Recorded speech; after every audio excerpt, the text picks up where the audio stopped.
Guys, this is Marzano again. Nasamahan nyo guys sa gawa ng video reaction. At i-react po natin to Corina Sanchez interview sa kay Sara Diskaya. Net 25 January 5, 2025. Full deleted interview. Ba't kayo dinelete to? Pero try po natin mag-react ha. At di ko na papatagalin guys at play natin to. Tuloy po kayo.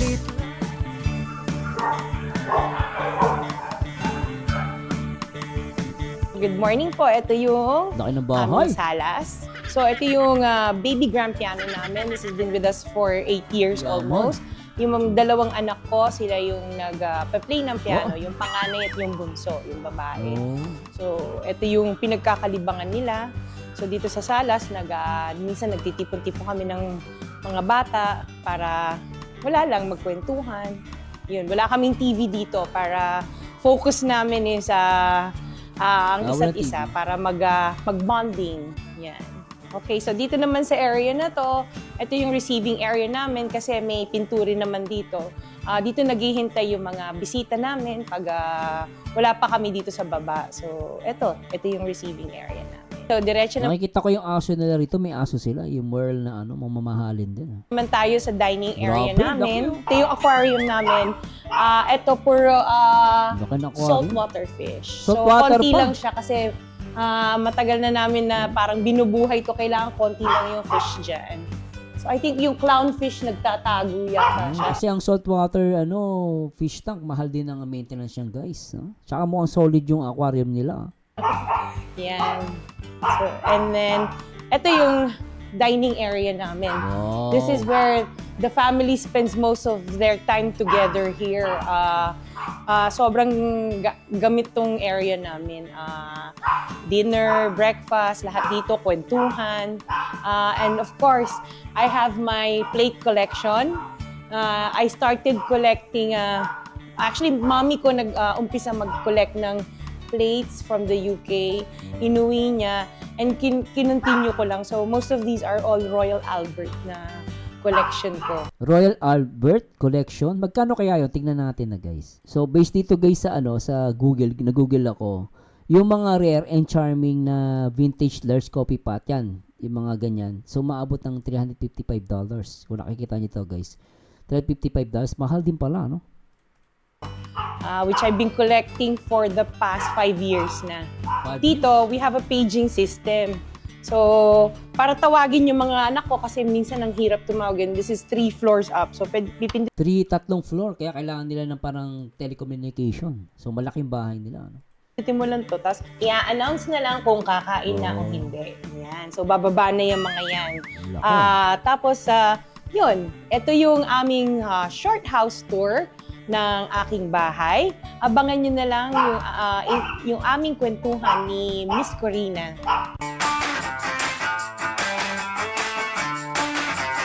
Wow, di ba? So paano nangyari na sa ganitong karangyang estado ng buhay niya, buhay nilang mag-asawa, ay nanggaling pala sila kapwa ng kanyang asawa sa hirap. Ngayon, she's on top of the world. Ito ay istorya ng inspirasyon para sa ating lahat. Inspirasyon talaga. Okay, ano na Corina yan? Inspirasyon. Formula ng asenso at tagumpay, Sara Diskaya is in the house! Talaga may formula, ha? Grabe naman yung house mo. Ibang klase. Talagang ako'y napanganga. Nung napasok ako dito, meron palang ganitong espasyo sa fairness case, maganda tsaka malaki. Mamahalin talaga. Pasig. Nakita nyo naman, bahagi ng kanyang opisina, bahagi ng kanyang bahay. Dito naman tayo sa kanyang buhay. Hindi mo iisipin, born in London, England. Yes. Tama? Tama. Ipaliwanag mo kung bakit. Yung mom ko, dati siyang OFW sa UK. And then, kinuha niya yung dad ko doon. Yun, kaya kami doon pinanganak. Ayun. Ilan kayo magkakapatid? Nung time na yun, 2 kami. So, Okay. nung umuwi na kami sa Philippines, naging 3 na kami. Ayun. Tapos, ang trabaho ni nanay at ni tatay, hindi karangyaan, di ba? Hindi po. Oo. My mom was, nung dumating siya doon, chambermaid siya sa hotel. So, naglilinis siya ng mga rooms. And then yung dad ko, isang waiter. Sa wow! hotel din. Yes. Ang galing. Doon din sa hotel na yon. Magkahiwalay sila ng hotel. Pero doon parehong parang hotel and restaurant ang kanilang Yes. pinag-aralan siguro at doon. Totoo ha? Nakakatuwa, chambermaid sa hotel, yung Yes. tatay mo naman waiter. Yes. So, Okay. hindi ganun talaga mga professional. Kung mga skilled worker yan, di ba? Mga F&B, food and So, tuloy natin. Wala po sila sa Buckingham Palace, okay? Nagkataon lang, OFW. Sa London ba mismo? Sa parang suburbs of London. So parang malapit kami sa Heathrow Airport. Ayun. Tapos, kumusta naman ang pagiging, pinanganak ka doon? Paano naman ang kabataan sa London? Kasi parang assuming na because I was born in the UK, maganda ang buhay namin. So ang parents ko, since waiter ang dad ko and mami ko chambermaid sa hotel. So kami, we lived in a council flat which is pabahay ng gobyerno. Libre yung pag-aaral namin kasi we studied in public schools. Maganda din, Ang Yes. provision sa ibang bansa kasi ganun din. Well, dito din naman sa atin, public school ay libre. Yes. Pero yung pabahay, iba yun. Yes, pabahay ng gobyerno. Sister ko kasi ganun din na nangyari, nagtira siya sa UK and then pumunta siya doon pregnant.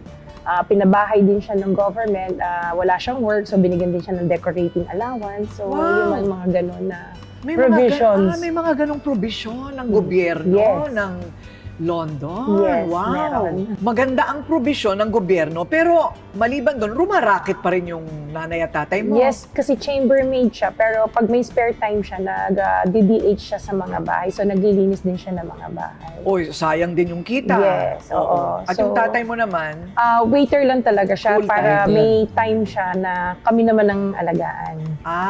So, ayun. parang hati sila. Anong natutunan mo doon sa karanasan mo na yon, growing up, na maraming provision ang gobyerno? Yes, oo.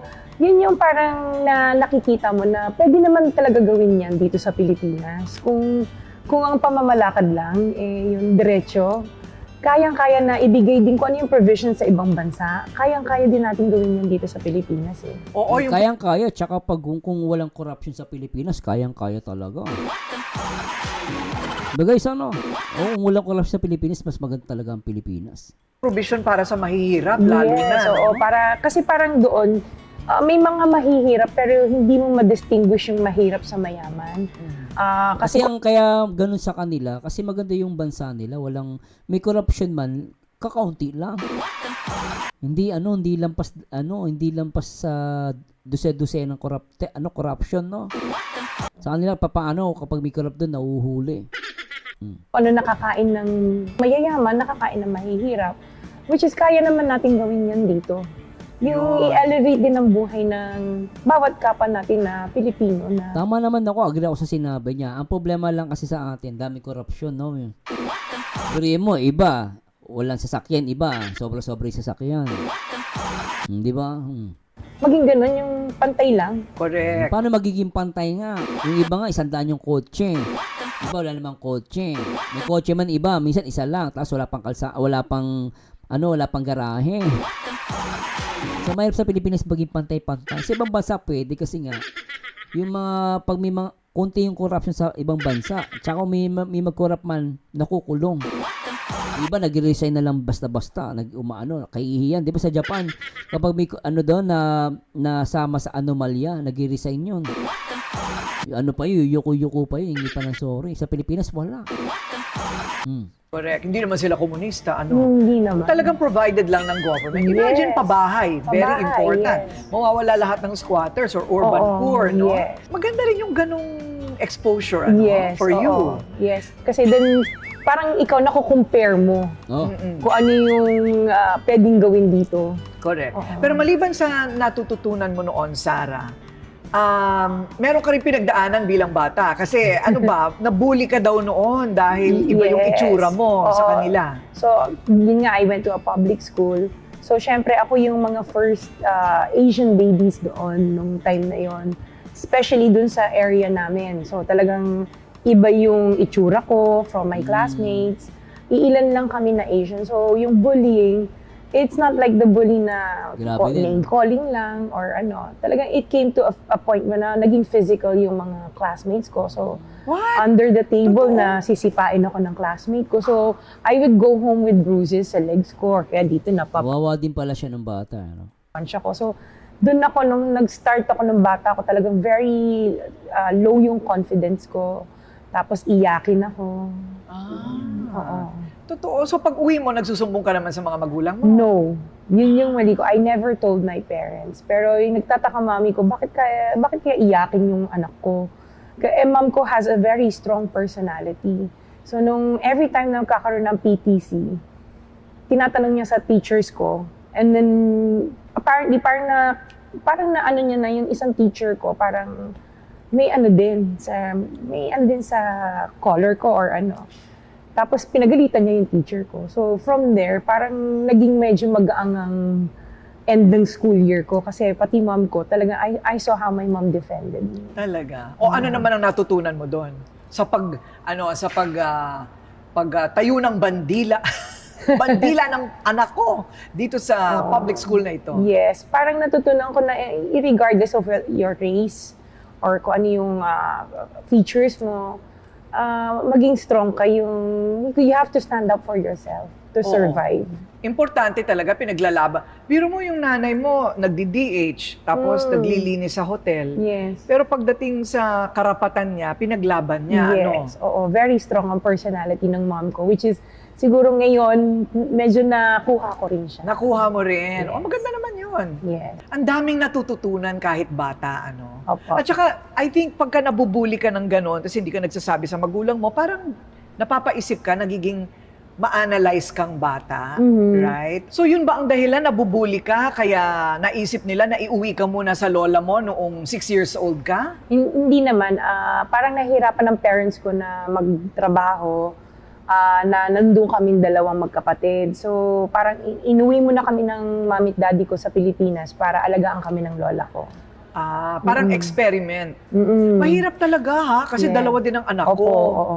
Meron namang yaya, kung minsan gusto kong tumalo ng bintana. Opo. Mahirap. Opo. So, ano naman ang experience mo? First time mong umuwi ng Pilipinas, 6 years old ka. Anong nangyari? Nung umuwi ako, so grade 1 ako, in-enroll ako sa school dito sa Pasig. Na iba-iba yung teaching dito kasi doon parang play teaching. Dito seryoso palang pag-aaral dito. Sobrang bookish ang pag-aaral dito. So medyo nanibago ako noong time na yon. Tapos habang nag-aaral ako, yung lola ko kasi, yung kapatid ng lola ko, isang fan ni Miss Nora Honor. Ay, anong kinalaman ni Nora Honor sa lahat ng kwentong ito? Oo, fan siya ni Miss Nora Honor. Sinasali ako. So, naging Little Miss Noranian ako ng lugar na to, ng Bangbang, noong time na yon. Little Miss Noranian. Yes, Okay. ng Bangbang. So, Ibig sabihin kumakanta siya, ano?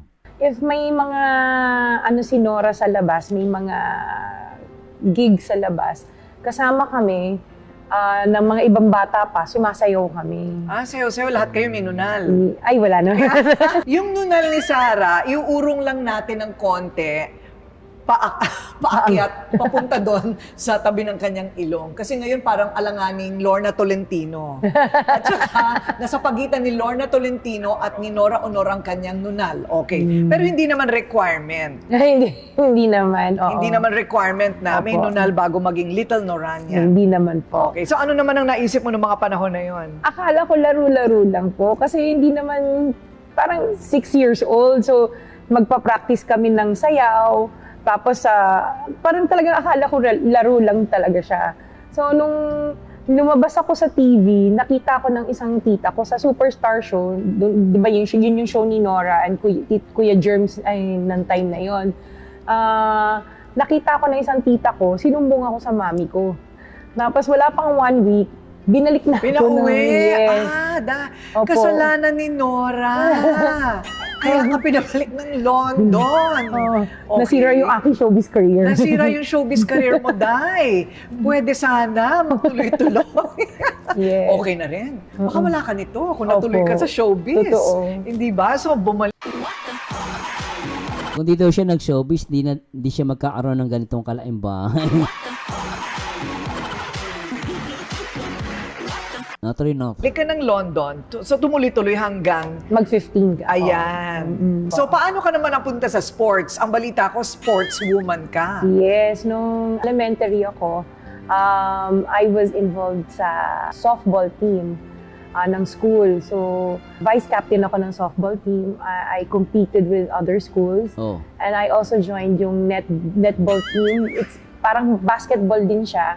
Pero pag hawak mo yung bola, bawal ka nang gumalaw. So, it's a British sport. No? So, yun yung naging sport ko. And I was part nung track and field namin. Wow! Nung high school. And I was the second fastest girl in school. Totoo nga. Oo. Siguro meron ka rin gustong patunayan. Yes. Oo. And doon ko parang na-feel na, ay, you're welcome ka pala sa community namin pag sports. Oo. So, talagang ginawa ko yung best ko sa sports. O dyan naman, sa part naman na yan, ano naman ang natutunan mo sa part na yan? Kasi biro mo dati, inaapi ka. Oo. Biglang naging captain ball ka. Yes. O, so ano naman ang learning mo doon? Kailangan na maging sport ka. Maging Oo. sport ka sa mga classmate mo. Kasi parang natutunan ko doon na sila pala, pagdating sa sport, talagang kailangan marunong ka makisama sa bawat iba-iba Ayun, nila. pakikisama. Yes. Yung pakikisama sa tao, importante. Yes po. Oo. Aside from excelling, Mm. di ba? Kung gagawa ka rin lang naman ng isang bagay, ikaw na maging number one. Pag gagawa ka ng isang bagay, ikaw na mag-number 1. Siguro kung gagawa ka ng isang bagay number 1, dapat talaga yung the best talaga, ano? Hindi ba? Parang yun ang naging prinsipyo mo, buong buhay mo, kaya ganito kalaki ang building mo. Hindi ba? So also, Ang sabi ni Ma'am Corina Sanchez, building daw. So, malaking bahay talaga nila, ano? Sabi niya building eh. Hindi bahay eh. Ulitin natin. di ba? Kung gagawa ka rin lang naman ng isang bagay, ikaw na maging number one. Hindi ba? Parang yun ang naging prinsipyo mo, buong buhay mo, kaya ganito kalaki ang building mo. O, di ba building mo? Building guys, ha? Nagpis lang naman po ako sa video, nag-react naman tayo. Hindi ba? So all's well. Dahil sa kumikita naman, kahit paano, mga magulang, maganda naman ang probisyon ng gobyerno. Opo. Bakit ka pinabalik na naman ng Pilipinas nung 15 ka? Gusto na ng mommy at daddy ko, ma-adapt namin yung Filipino culture. And gusto na rin parang mag-retire ang parents ko dito sa Pilipinas at magtayo ng sariling negosyo. Kasi ang hirap talaga nung work nila doon kasi shifting sila eh. So, ang nangyari, umuwi na lang kami kasi nakapag-ipon naman sila ng sapat na pera para mag-umpisa ng maliit na negosyo dito. So lahat kayo? Yes. Opo. Lahat. Opo. Okay. Parang may ganong mga OFW, ano? May plano talagang bumalik. Parang home is where the heart is. Home is where the heart is. So Opo. yan ang aalamin natin. Natagpuan nga ba at nakilala nga ba ni Sarah ang kanyang heart sa Pilipinas? Okay ang segue, no?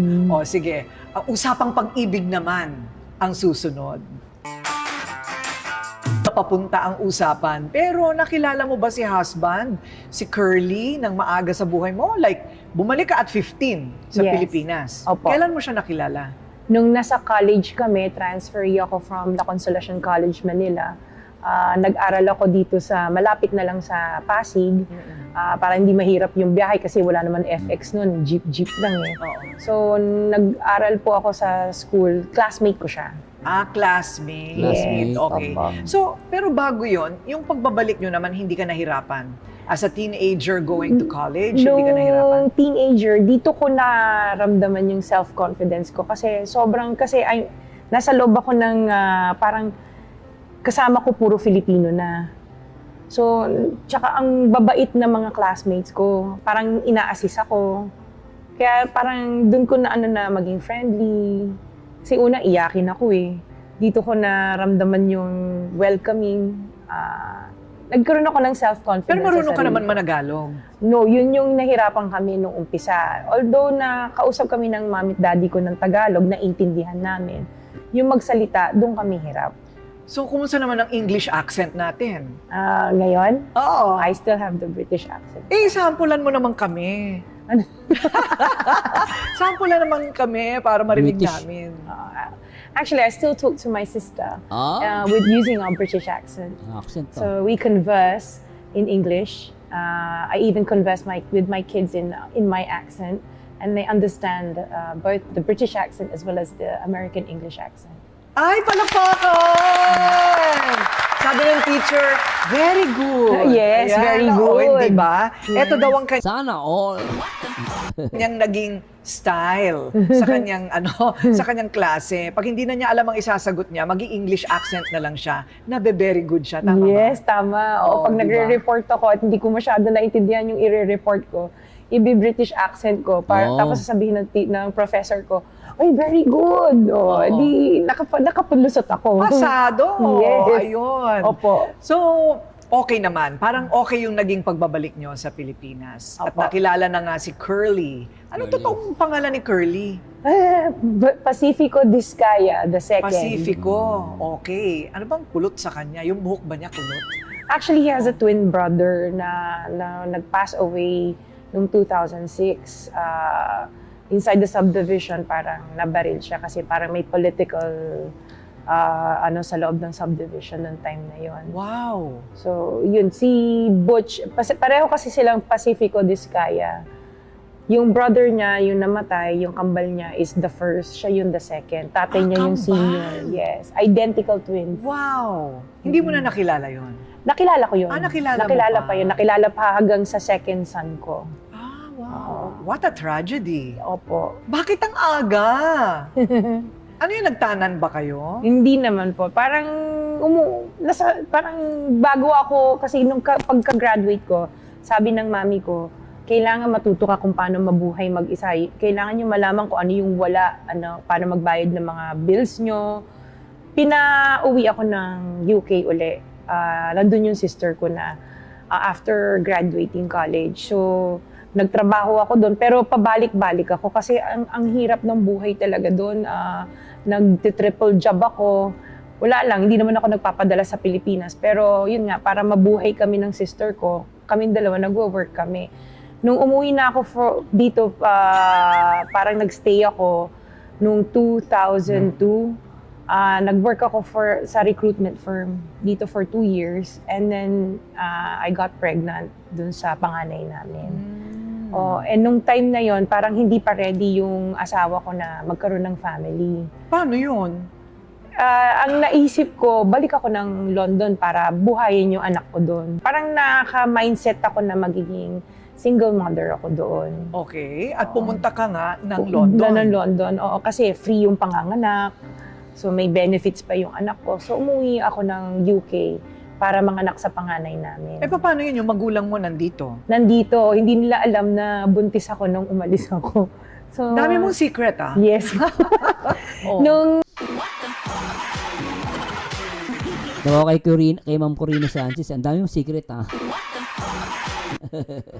ang naisip ko, balik ako ng London para buhayin yung anak ko doon. Parang naka-mindset ako na magiging single mother ako doon. Okay. At pumunta ka nga ng London. Ng London, oo. Kasi free yung panganganak. So may benefits pa yung anak ko. So umuwi ako ng UK para manganak sa panganay namin. Paano yun yung magulang mo nandito? Nandito, hindi nila alam na buntis ako nung umalis ako. So, Dami mong secret, Yes. Oh. Nung 7 months Dami mo pregnant secret, ako, hindi na maitago. Nagsabi na ako sa tita ko na buntis ako, tsaka tumawag ako sa magulang ko na buntis ako. Okay. Oo. Tapos, araw-araw tumatawag pa rin ako sa asawa ko. Tapos, nung nanganak ako, hindi na ako tumawag sa kanya kasi parang feeling ko, may baby na ako, kompleto na ako, may mommy na ako. Hindi na ako tumawag sa kanya. So, nanganak ka na doon, mag-isa ka. Opo. Nakakatakot. Opo. At mas nakakatakot pa ang nangyari sa baby mo. Opo. Sige, ikwento mo. So, nung nanganak ako kay Gerard, nung time na yon, nung nilabas siya, I gave birth normally. Nakaano siya na meconium. So, hindi siya humihinga. So, tinatanong ko yung mga doctors, okay ba yung anak ko, okay ba yung anak ko. And tapos naka-stare lang sila sa akin blankly. Tapos naiiyak na ako kasi walang sound from the baby. Kasi di ba usually nakikita mo paglabas ng baby, iiyak na. Tapos tinakbo nung sa pedya. Tapos may konting, gumanon lang siya. Tapos sabi ko, ay salamat, huminga na siya. Wow. Nakakatakot yun bilang nanay. Yes. Oo. Nakatulong ba yun? I mean, nakadagdag yun sa pressure sa'yo para bumalik ka ng Pilipinas. Kasi yun yung time na nung nanganganak ako, nag-iisa lang ako. Doon ko na yung sa mami ko, na alala ko mami ko. Bakit ka naiiyak when talking about that? Nakita ko kung gaano maging mahirap maging isang ina na nag-iisa ka. Tapos, ang una mong iisipin yung mami mo habang nanganganak ka. Kasi alam mo yung nanay mo, siya lang yung kasangga mo sa buhay. So talagang, naalala ko mami ko talaga.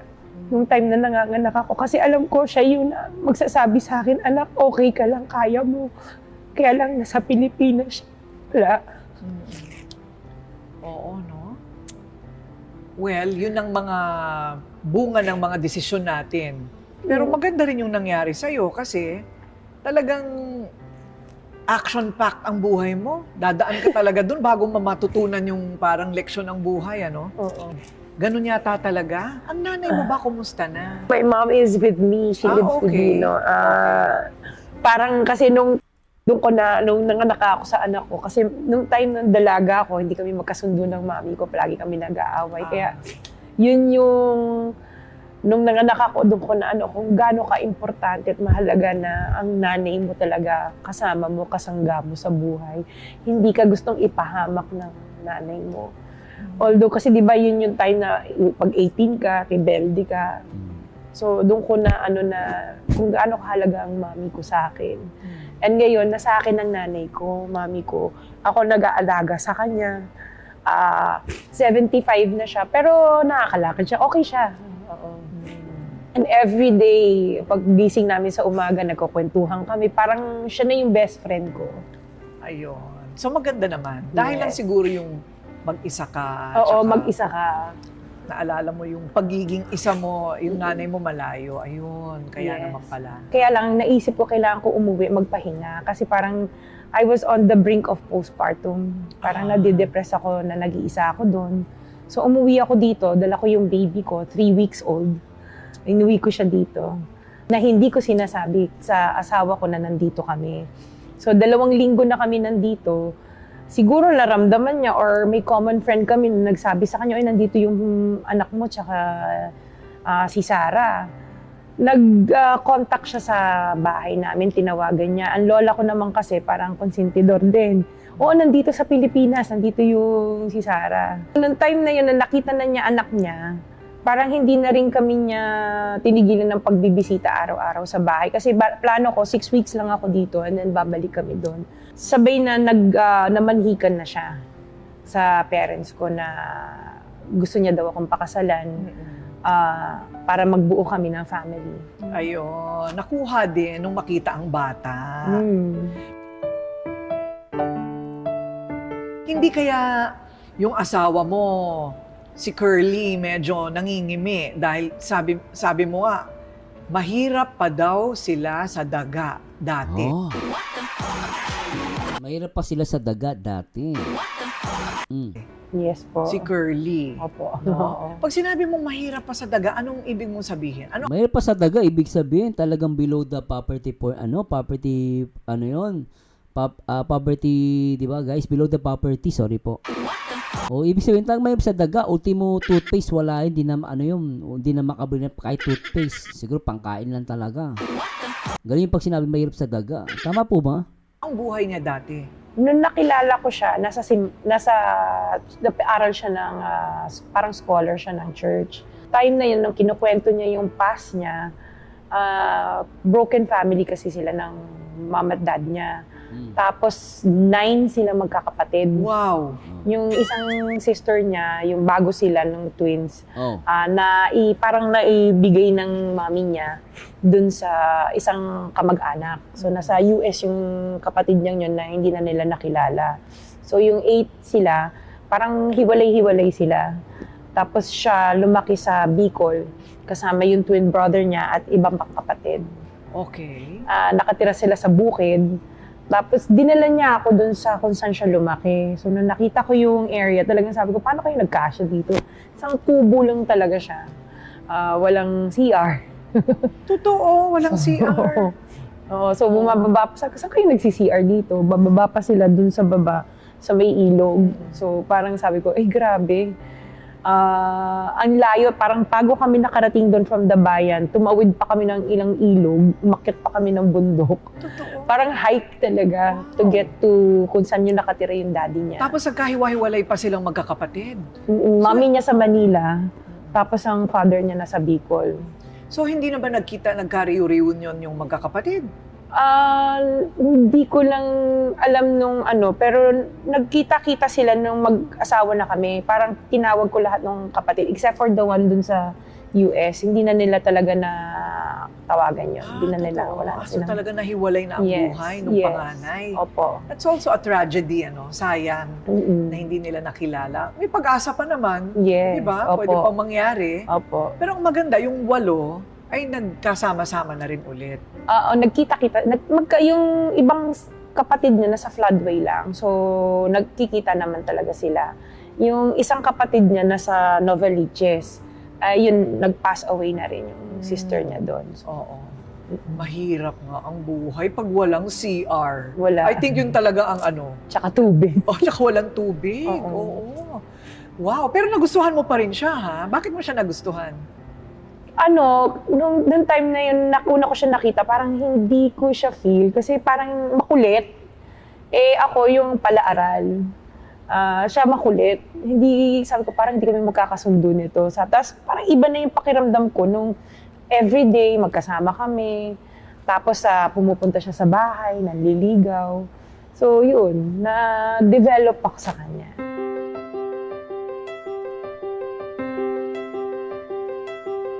At ngayon ay 4 na Yes. ang mga anak. Anong Opo. mga edad? So yung eldest ko si Gerard, 22. Yung sumunod si Matthew, 20. Yung isa si TJ, 17 lang niya. And then yung youngest ko, si Isabel, 14. 3 boys, 1 girl. Opo. Ay, di masaya naman. O, kompleto na ang pamilya. Pero Opo. ito lang, medyo kakaiba ang sitwasyon din ng iyong mga anak. Normal naman sila. Opo. I mean, normal. They go to a normal school, Opo, regular school. regular school, pero may mga sintomas na nakita si Sarah at si Curly. At nalaman na lahat ng 4 mong anak ay may ADHD. Attention Deficit Hyperactivity Disorder. Opo. Sabihin, anong ibig sabihin nun? Hyper sila. Hyper. Oo, malikot. They cannot, yung attention span nila, sobrang short. So, nung kay Gerard, siya yung una napansin ko na ang likot, hindi siya mapigil sa isang upuan. Kailangan niya umikot. So, pina-check namin sa developmental pedya. Kahit nanonood ng TV? Oo, okay, malikot siya. Talagang ikot lang siya ng ikot. Oo. So, pina-check namin siya sa developmental pedya. Doon namin nalaman na may ADHD siya. Nung time na yon, kailangan mag-therapy siya, yung occupational therapy and speech therapy. Hindi na siya nag-speech, sorry. Occupational therapy lang siya. To teach him to calm down. Kasi ang way of calming him down nung time na yun, yung sa tingin ko nung time na yun, nung hindi ko pa siya pinapacheck, yung gadgets. Yung pala mas lalo siya na-aggravate kasi nanggigigil siya, kailangan niya talagang kumilos. Nung may mga ways na para kalma siya. And hindi ko din sila tinreat as if special sila kasi normal kids lang naman sila na if tinreat mo silang special, they will come to a point na hindi na nila malaman kung ano yung tama at mali. Kasi tinitreat mo silang special. Parang you're making excuses sa ano nila. Ano ba, may ginawang masama, ay hindi, hayaan mo lang siya kasi special siya. Ako hindi. I tell them off, Agree naman or ako. papagalitan ko, or pagsasabihan ko. Na parang normal na bata. Normal na bata, oo. Kasi pag hindi mo ginanon, hindi na nila alam kung ano yung tama at mali. Oo. Okay. So, yun yung way of disciplining them noong time na yun. Yung sumunod, binabantayan ko na baka may same symptoms din. Which is, yung kay Gerald kasi is, may ano siya, yung sensory problem. Yung kanya play. Pero yung pala nakakasakit na siya ng bata. Natulak niya. Oo. So, umabot din sa point na, syempre yung time na yun, ang ADHD, bago lang sa hindi katulad ngayon, accepted na siya. May umabot sa time na I put him in a regular school na pinipetition siya ng magulang para tanggalin sa... Totoo. Oo. Maawa naman, no? Ako actually guys, sa personal life niya, maawa ka din, no? Biri mo lahat ng anak niya may ADHD, no? Oh, so nagwagi ba yon? Hindi naman. Ako na nag-decide to move him to a different school na kayang i-handle yung kids na may hyperactivity. But normal school, just Regular the same. school din, within Pasig. Tsaka kasi noong time yun, hindi ko naman ma-afford na padala sa magagandang school na kayang Specialized. i-manage, yes. Oo. So ngayon, lahat ng apat meron. Meron. Different degrees. Yung second child ko, parang may academic delay lang siya. So, yung pangatlo at saka pang-apat, okay na sila. Discharge na sila. Pero may interventions pa rin kami for English tsaka academic intervention for English and math. So pwede pa lang kung ikaw ay may ganong sintomas, yung mga anak mo, may iba nga, 30 years old na, tsaka lang sila nagpatingin Na-diagnose, at yes. na-diagnose na kaya pala ako ganito. May ADHD ako. So, pwede palang ma-reverse. Pwedeng maging normal. Pag continuous yung therapies and interventions nila, kasi umabot din sa point na bibigyan sila ng medication, which is parang hindi ako ayoko ng medication kasi baka ibang organs naman nila sa katawan nila, yun na magka-diferensya. So, intervention talaga ang pinili ko para sa mga bata. Ngayon, yung eldest ko si Gerard, the 22 years old, third year student siya sa Mapua for civil engineering. Ayun. So, Yun parang yung worry mo papunta ka na bilang doon. parent na they can't cope.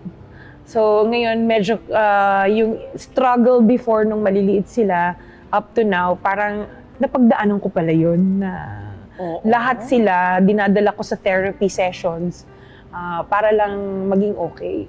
Oo. Itong si Sarah, no, napaka-action pack ng buhay. Pero sanay ka sa bakbakan. Yes Ha? po. Sanay siya sa bakbakan. Kaya pinasok na rin niya ang politika. Ganon din yun eh. Ito na, papasa sa politika. Yan ang pag-usapan natin. Kasi ang dami, pumunta kami dyan, ang dami nakapila. Yung pala, hihingi ng tulong. Opo. Parang kapwa ko, mahal ko itong kanyang building dito po sa Pasig. Yan ngayon ang aalamin natin. Anong klaseng boxing naman itong nangyayari ngayon sa gustong pasuking universe ni Sara Diskaya? Nung una ko siya makita, parang may kakaibang naramdaman na ako sa kanya. Kaya lang syempre, para sa akin, parang tingin ko ay hindi ako karapat-dapat sa kanya kasi alam ko meron sila at ako naman ay talagang walang-wala din at salat sa buhay ng mga time na yon. At tingin ko, yung aming karanasan sa pag-construction ng iba't ibang klase ng mga hospital, iba't ibang klase ng school, iba't ibang klase ng mga housing, tulay, flood control, at ganoon din yung karanasan namin na kami So ay dito, sinabi niya na may karanasan sila sa paggawa ng tulay, kahit yung flood control. may kakaibang naramdaman na ako sa kanya. Kaya lang syempre, para sa akin, parang tingin ko ay hindi ako karapat-dapat sa kanya kasi Oo. alam ko meron sila at ako naman ay talagang walang-wala din at So walang-wala talaga siya. salat sa buhay ng mga time na yon. At tingin ko, yung aming karanasan sa pag-construction ng iba't ibang klase ng mga hospital, iba't ibang klase ng school, iba't ibang klase ng mga housing, tulay, flood control, So yung flood control talaga ginagawa talaga nila. Binanggit At ganoon din yung karanasan namin Oh. na kami ay dating naging wala. Kung ano ang tagumpay na aming tinatamasa ngayon at ano ang kaalaman at skills na binigay niya sa amin. Plus yung aming damdamin na kung ano ang nararamdaman ng isang taong wala. Mas madali naming maunawaan sila at matupad kung ano man ang kailangan nila. Matupad. Struggle, kundi talagang mahirap sila. Mahirap. Pero paano So dito talagang sinasabi ni Ma'am Corina talagang mahirap sila. Ano? Mahirap talaga. napunta sa ganitong tugatog ng tagumpay sa buhay, sa iba't ibang larangan, at ngayon, dahil sanay sa bakbakan na rin tayo sa negosyo at politika. Diba? Pero bago yung politika, negosyo muna. Right? Kasi, syempre, 4 ang anak. Mahirap din, kailangan matutong maghanap buhay. Paano ka ano nga ba yung pinasok mo? It's construction, right? Construction. Paano ka napunta sa construction? Nung umuwi kami sa Pilipinas nung dalaga ako, nag-supply ang dad ko, nag-umpisa sa supplies. And nung nakaipon na siya, nag-umpisa kami ng construction business, ang daddy ko.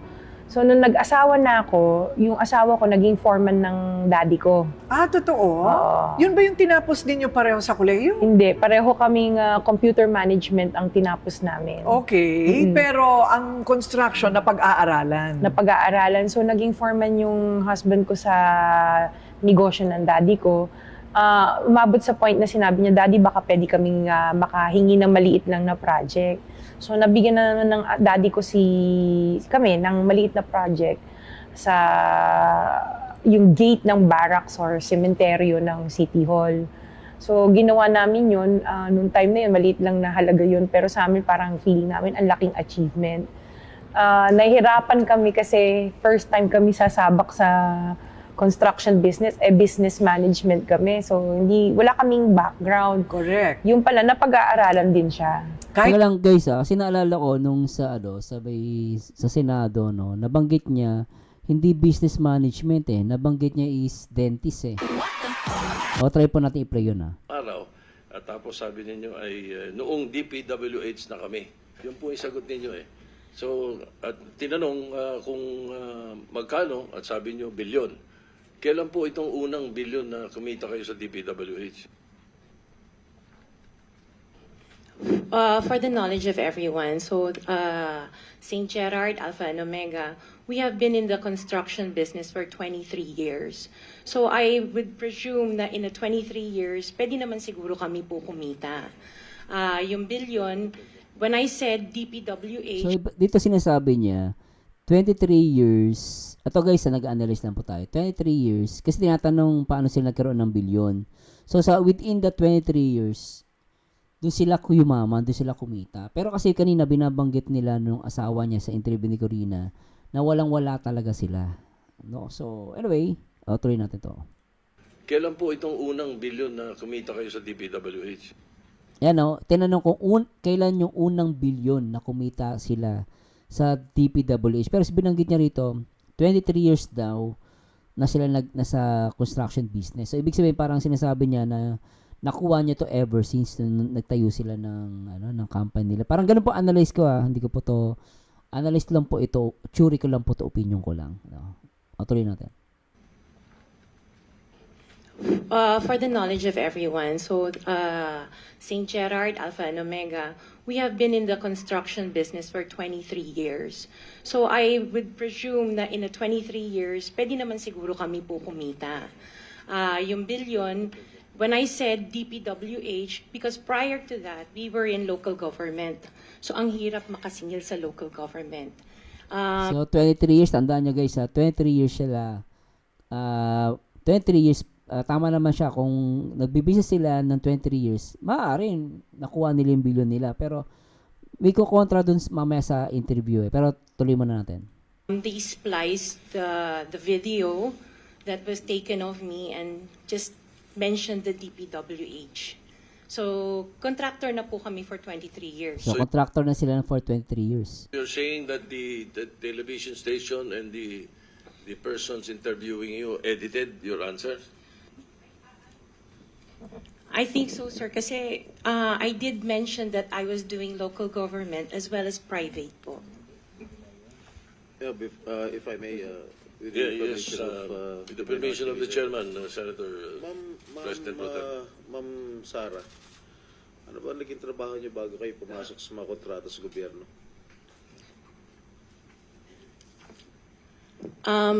My father was a contractor before. Nangongontrata rin Pero siya? yes po, Nangongontrata for, rin sa for DPWH? LGU po.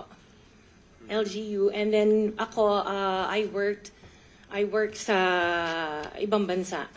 Yun po. Anong work mo sa ibang bansa? I was a dental receptionist and an orthodontic nurse. So you are a doctor? Nurse? No po. Yung asawa mo, ano trabaho? He works sa isang development corporation.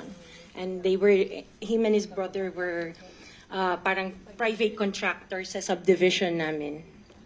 Paano kayo, how were you enticed to join the mga kontrata sa DPWH? Who influenced you? Wala naman po. Nakita namin on PhilJeps na may mga projects na pwede palang mag-join. So we joined the bidding na we know that we were qualified for. All right, Mr. Chair, I would like to reserve all my questions if my turn comes already. So guys, tandaan nyo guys, ano sila, siya, sabi niya based sa kanya, nag-work siya as dentist. Ano? So anyway, tuloy natin yung interview kay Corina. So nabigyan na ng daddy ko kami ng maliit na project sa yung gate ng barracks or cementerio ng City Hall.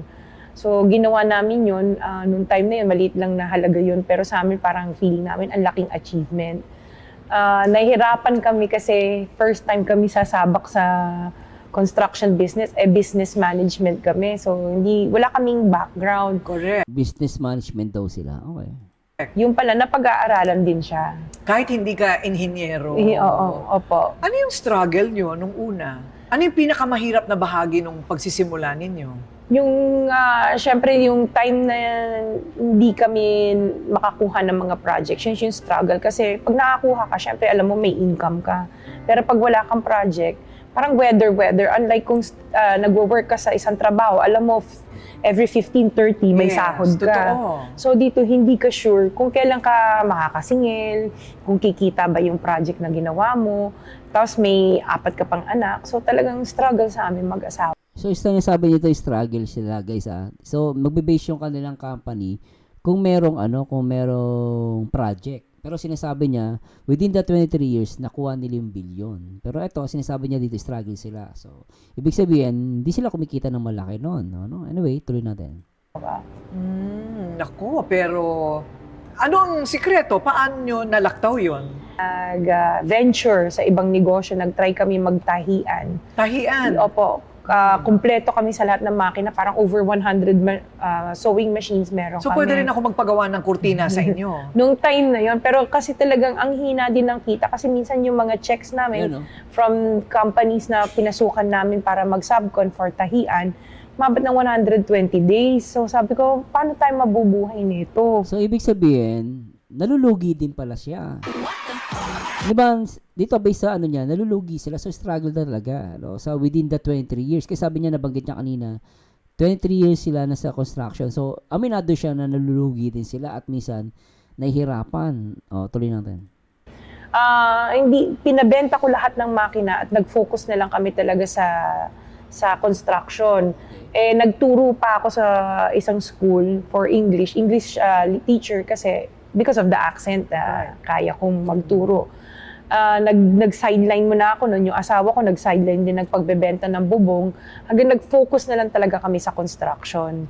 Kasi parang hindi pa kailangan namin talaga ng stable job noong time na yon. Correct. So I think yung secret is talagang magdire-diretso lang, ano? Opo, tsaka Una, walang choice. Wag mawalan ng pag-asa. Oo. Parang kasi kami mag-asawa, team kami nung nasa construction kami. Minsan siya, nada-down siya. Bilang asawa, parang i-uplift mo yung spirit niya na, kaya natin to, kaya natin. Kasi minsan talaga nasa point ka na hindi mo na alam kung anong gagawin mo para mabuhay yung pamilya mo. Kasi andyan na yung bills, andyan na yung mga tuition fee ng mga anak mo, kailangan mong bayaran. Ano na nga siya yung installment basis, pero nagde-delay ka pa sa pagbayad. Oo, So yun no, kung maiisip mo, kung nade-delay siya, ibig sabihin talaga hindi yung ganung kalakas kita nila sa sa business nila. Kasi based sa kanya, kasi kung hindi niya i-install yun, kasi kung may pera siya, hindi niya kailangan mag-installment, pero ba't siya nag-installment? Ibig sabihin, hirap sila during that time. umutang pa daw kayong 5-6. Opo. Ayun, umuutang pa sila ng 5-6. Pero paano kumita ng bilyon, no? Sa kung within 23 years. I don't know guys. Tanong ko lang po yun, nagtatanong lang ako. At sa mga sinuong mo kaibigan. ang baha Yes. para lang makuha ang pera. Ano yun? Panahon ng Oo, Ondoy. Nung panahon ng Ondoy, nagtuturo ako sa isang school. Walang-wala talaga kami. So, nangutang Ayun, no? ako sa isang agency. Teka. Naguluhan ako. Kasi tinanong ni Tito Soto kanina, saan nila nakuha yung bilyon na kinita nila? Sabi niya, within 23 years, nagnegosyo sila. Ngayon, sinabi niya rito, panahon ng Ondoy is walang-wala sila. Ang tanong ko, ang Ondoy po is 2009. So, ibig sabihin, kung ano bang years ngayon, guys, Computein natin, kasi medyo nalilito ako. Kasi kung 2025 ngayon, then minus mo yung 26 years, ibig sabihin, 1999. Sila nag-start. Ngayon, nung sinabi niyang walang-wala sila ng panahon ni Ondoy is 2009. So, computein natin 2025 minus 2009, panahon ng Ondoy. Ibig sabihin, 16 years pa lang sila. Walang-wala eh. Parang kumbaga sa 16 years, apundar agad sila ng bilyon na kinita. Ito guys, nagbe-base lang po ako dito at ito po yung sarili kong pananaw at sarili kong theory lang po. Nagbe-base lang po ako sa mga video at sa interview nating personal po. At ulitin natin to. Panahon ng Ondoy, nagtuturo ako sa isang school. Walang-wala talaga kami. So, nangutang ako sa isang agency. So, hindi papasok dito, Ma'am Diskaya, yung 23 years nyo. Kasi ima-minus natin yun sa Ondoy kasi walang-wala. Ibig sabihin, back to zero tayo. So, hindi siya kasama sa 23 years. Ang lalabas, 16 years.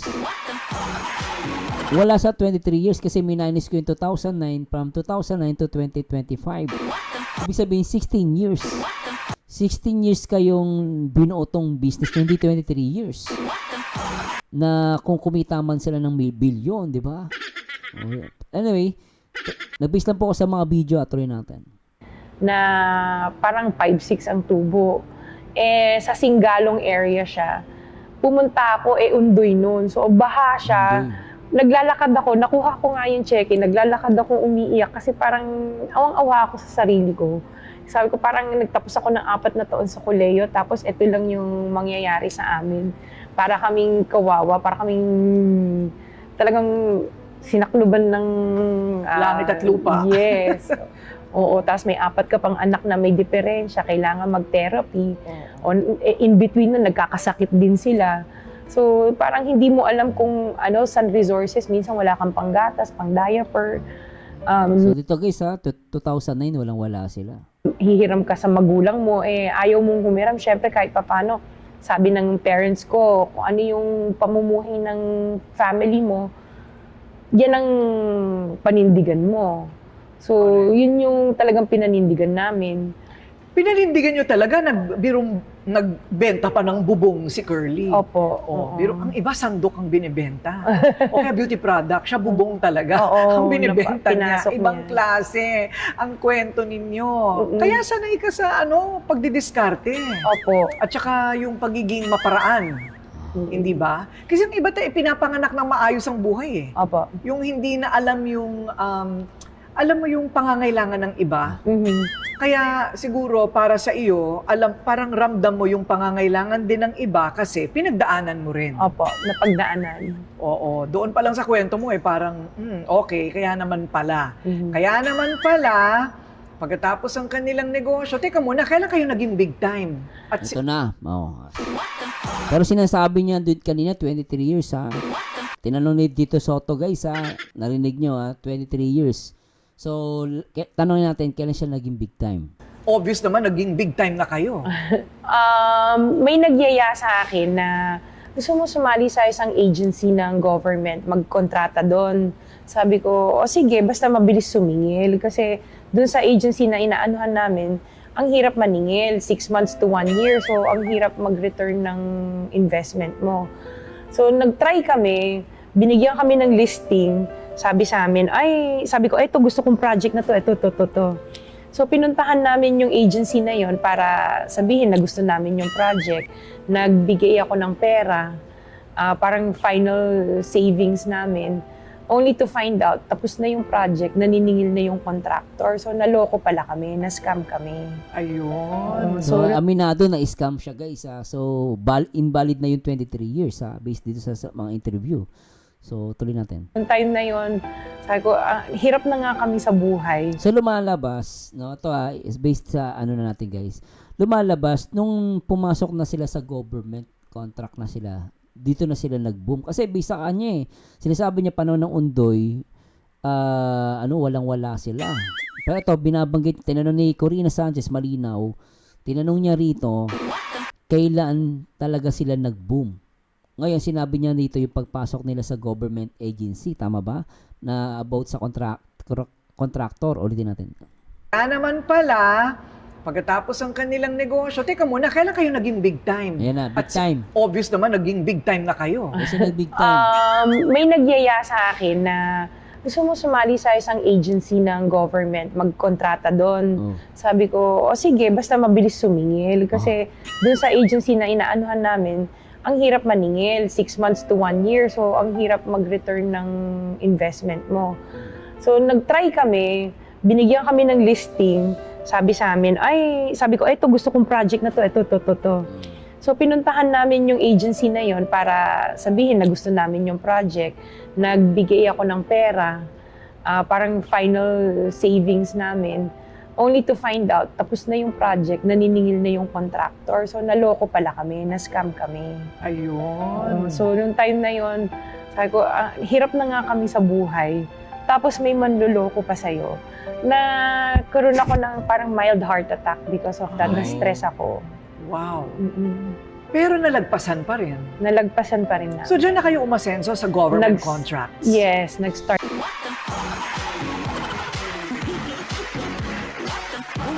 Kaya pala deleted to.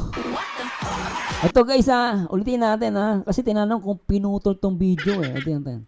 So, naloko pala kami, na-scam kami. Ayun. So, nung time na yon, sabi ko, hirap na nga kami sa buhay. Tapos may manluloko pa sa'yo. Nagkaroon ako ng parang mild heart attack because of that. Na-stress ako. Wow. Pero nalagpasan pa rin. Nalagpasan pa rin na. So, dyan na kayo umasenso sa government contracts? Yes, nag-start. Diba? Sabi niya yes sa government contract Kasi 2009, walang-wala sila. Sinabi niya di sa So, and then yung flood control, nagsimula siya 2016. Tama, di ba? 2016? Nagbabayad naman ang gobyerno. Nagbabayad. Maganda yung, parang doon namin naramdaman na nag-iba yung buhay namin. Kasi hindi na ako kailangan kumatok sa pinto ng nanay ko, daddy ko na baka pwedeng makahingi ng konti para sa pang-diaper at gatas. Napapasyal na namin yung So, ibig sabihin, sa government talaga na contract sila, gumanda, naging big time. Nakita niyo naman guys, based sa video, nagbe-base lang tayo rito. Lintek mga anak namin sa labas, nakakapag out of town kami, doon namin naramdaman, maganda pala nagiging takbo ng buhay namin. At ngayon, 200 ang empleyado. Opo. Ang dami rin, More than So, malinaw yung guys, nag-base lang ako sa video, Government contract talaga sila nagsimula naging big time. Actually, yung 200 is within the building, pero may mga employees pa kami on-site. Oo, kasi on-site. Contractual yung mga yun, hindi ba? Opo. Kasanay talaga kayo sanay kayo sa hirap. Alam nyo ang damdamin ng mahirap. Ay, nako! Alam nyo ang pagdidiskarte sa buhay. Ay, nako! Alam nyo ang pakikipagbakbakan Ay, sa nako! buhay. Kaya ngayon bakbaka naman tayo sa politika. Pero teka muna, bago yan, mamaya pag-uusapan natin yung mga taong natulungan nila. Nauna So anyway, puputulin na natin. Babalikan natin yung sa Senate. Tuloy natin to guys. Thank you, Mr. Chairman, to continue. Senator, Mr. Chairman. Mr. Chairman, Okay, with the permission of the Senator- Minority Leader. So, the minority leader. Ma'am, very clear man yun sa video na sinabi mo. Kung kailan kayo kumita ng malaki, sabi mo, noong nag-DPWH na kami. Ngayon, gusto mong i-attribute yung wealth ninyo going back noon pa sa tatay mo, nung nagsimula kayo ganon. Pero very clear, the video won't lie. Sinabi mo, noong nag-DPWH na kami. Yes po. So, kailan ba kayo nag-DPWH? Parang sometime in 2012, nag-start 2012. kami with DPWH. Can you be definite with your answer? Parang 2012? Oh, please, because you're under oath, please Yes po. make sure of your answers. Sometime in 2012, we started with DPWH. We started with joining biddings. Pero prior to that, we were with local government. Yung mga flood control projects, kailan kayo nag-engage ng flood control projects sa DPWH? Siguro mga 2016 onwards. 2016. Please make sure of your answer. Yes po, 2016 onwards po. 2016 onwards. Yes po. 2016 onwards. May follow-up Yes, ba? sir. Okay. Go ahead, sir. Go ahead. All right. Kasi based on your... Una sa lahat, So kung 2016, sabi natin 2012. So 2012 sila gumanda ng buhay nila eh. Sinabi naging big time, sabi ni Corina kanina sa interview, 'di ba? So 2012 tapos yung 2016 yung sa flood control. ano, would like to clear the reason that we're asking you this, and centering on you at the start. Ganon din ang gagawin namin takbo doon sa ibang mga kontratista rito na naibitin natin na nasa top 15 ng presidente. Nasa top 15 ng presidente, may mga flood control projects, mayroong guni-guni, mayroong ghost, mayroong nagawa, may nagawang palpak, okay, may nagawang tama. Ngayon, tapos marinig namin yung kwento sa television na tungkol doon sa sinasabi nyo na napakarami ninyong kinita at ika nga sa DPWH to 2016 kayo nag-umpisa sa DPWH. Pero yung mga pinakitang mga sasakyan ninyo ay 2022, 2025, 2024. Oh, yun nga. Paano yun? Oh. Lately, yung matindi, hindi po ba, na mga income ninyo? Mga anong taon kaya sa tingin ninyo?